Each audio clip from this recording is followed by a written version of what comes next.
This is the story of Winnie the Pooh and Tigger, too. You can read along with me in your book. You will know it is time to turn the page when you hear the chimes ring like this. Let's begin now.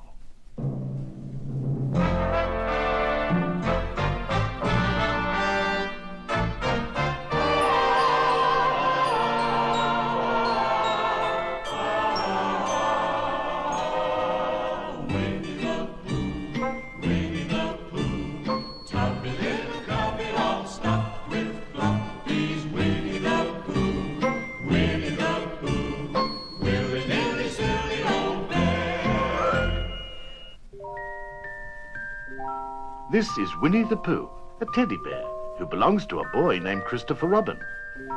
Pooh has many friends in the 100-acre wood. One of them is a bouncy character with stripes. Hi, I'm Tigger, T-I-double-G-R. I know, said Pooh. you bounced me before. Tigger likes to bounce on people. One day he saw Piglet sweeping some leaves into a pile. He gave Piglet a good bounce. All the leaves went flying. Shucks, that's only a little bounce, said Tigger. I'm saving my best one for Rabbit. And Tigger bounded over to Rabbit's house. Rabbit was happily working in his vegetable garden when he heard Tigger coming. Hello, Long Ears. No, Tigger, don't bounce. But Rabbit couldn't stop Tigger's bounce.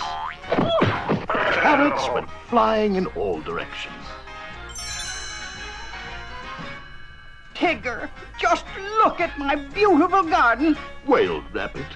Yuck, messy, isn't it? Said Tigger. Messy, it's ruined. Oh, why don't you ever stop bouncing? Because bouncing is what Tiggers do best. Rabbit was so upset about his garden that he called a meeting at his house, which Pooh and Piglet attended. Attention, everybody. Something has got to be done about Tigger's bouncing. Now, I have a splendid idea. We'll take Tigger for a long explore in the woods and lose him. And when we find him, he'll be a more grateful Tigger. And, oh, how can I ever thank you for saving me, Tigger? And we'll tell him to stop bouncing. So the next morning, the friends set out for the woods. Tigger bounced along in front of the others. Then, when Tigger wasn't looking, Rabbit, Pooh, and Piglet hid in a hollow log. Tigger suddenly realized he was alone. Now, where do you suppose old Long Ears went to? Hello? Where are you, fellows? Gee, they must have gotten lost. And Tigger bounced off to find his friends. When Tigger had gone, the three friends came out of the hollow log. Rabbit snickered. You see, my splendid idea is working. Now we'll go and save Tigger. But as they walked on, they kept coming back to the same sand pit. Pooh, who was a bear of very little brain, said, That sand pit is following us.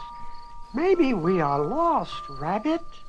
Nonsense, Pooh. I know my way home. And Rabbit left to prove he could find his way home. After Rabbit had been gone a while, Pooh felt a rumbling in his tummy.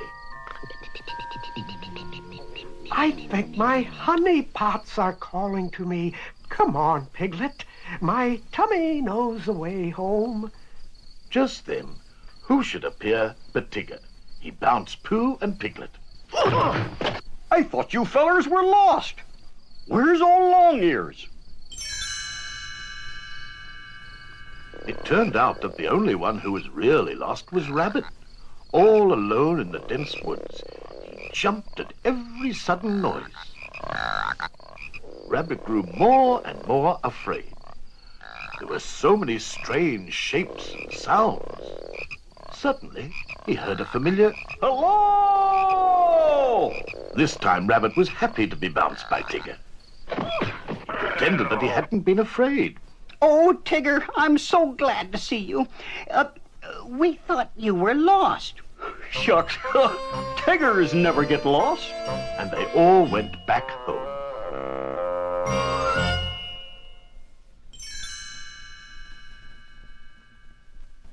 Chapter 2. When winter came, the 100-acre wood was covered with snow. Roo was so anxious to play with Tigger that his mother, Kanga, could barely get his scarf on.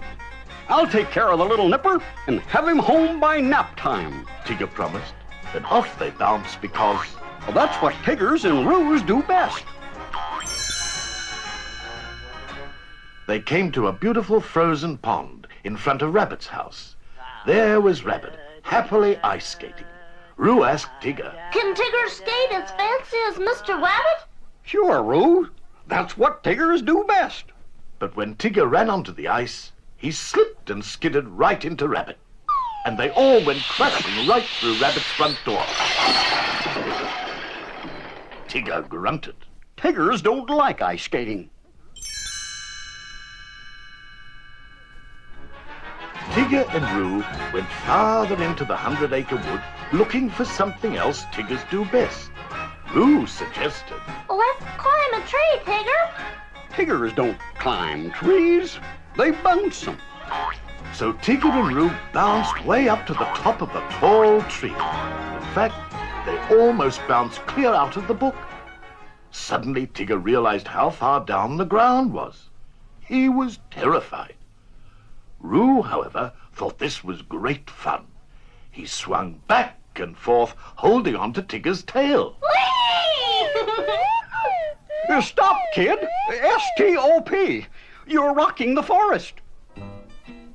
Over on this page, Pooh and Piglet were following some tracks in the snow. Piglet asked what they were tracking. Pooh replied. I won't know until I catch up with it. Just then, Pooh and Piglet heard a sound in the distance. Hello! Pooh didn't know that it was Tigger calling for help. I hope it isn't a fierce jaguar, because they halloo and then drop on you. But it wasn't a jaguar. It was only Tigger and Roo up in the tree. Pooh looked up. Are you all right, Roo? I'm all right, but Tigger's stuck. How did you and Tigger get way up there?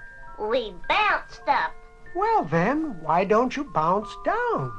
Pooh was very smart for a bear of very little brain, and so Roo bounced down. But Tigger was still too afraid to jump that far. You see, Tigger, all your bouncing has finally gotten you in trouble. Who are you? I'm the narrator. Oh, well, narrate me down from here. If you do, I promise I'll never bounce again. So I turned the book sideways, and Tigger slid right down the block of type. He landed safely on the ground. Tigger was mighty glad to be out of that tree and on solid ground again. I'm so happy, I feel like bouncing. Immediately, Rabbit stepped up. No, Tigger, you promised. You mean not even one teensy-weensy bounce? Tigger was very, very sad. He turned and walked away. Roo tugged at Kanga's arm. Mama, I like the old bouncy Tigger best. Everyone said that they, too, liked the old Tigger best. Yes, even Rabbit. So they agreed to let Tigger have his bounce back, and he leaped for joy. After all, a Tigger without his bounce is no Tigger at all.